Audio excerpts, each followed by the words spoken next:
Adventures of Pinocchio, Chapter 2. Master Cherry gives the piece of wood to his friend Geppetto, who takes it to make himself a marionette that will dance, fence, and turn somersaults. In that very instant, a loud knock sounded on the door.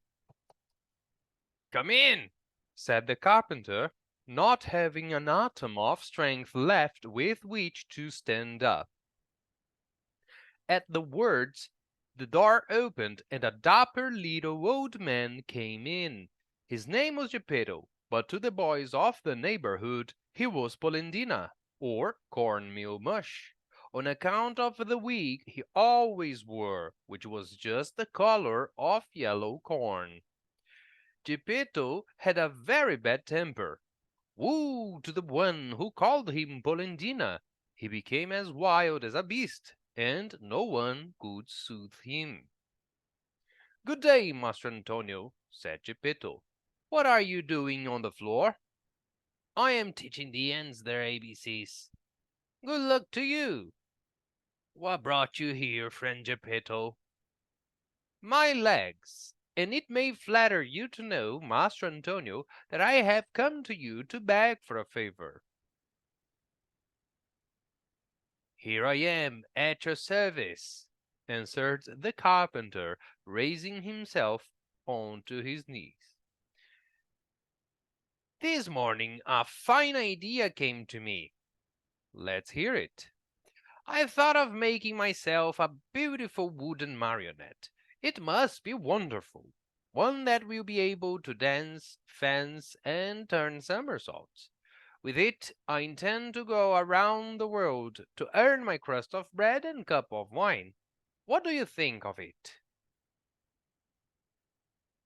"Bravo, Polendina!"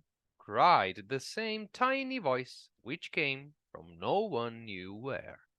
On hearing himself called Polendina, Master Geppetto turned the color of a red pepper, and facing the carpenter, said to him angrily, "Why do you insult me?" Who is insulting you? "You called me Polendina." I did not. I suppose you think I did. Yet I know it was you. "No, yes, no, yes." And, growing angrier each moment, they went from words to blows, and finally began to scratch and bite and slap each other. When the fight was over, Master Antonio had Geppetto's yellow wig in his hands, and Geppetto found the carpenter's curly wig in his mouth. Give me back my wig, shouted Master Antonio in a surly voice. You return mine, and we'll be friends. The two little old men, each with his own wig back on his own head, shook hands and swore to be good friends for the rest of their lives. "Well then, Master Geppetto," said the carpenter, to show he bore him no ill will, "what is it you want?" "I want a piece of wood to make a marionette. Will you give it to me?" Master Antonio, very glad indeed, went immediately to his bench to get the piece of wood which had frightened him so much.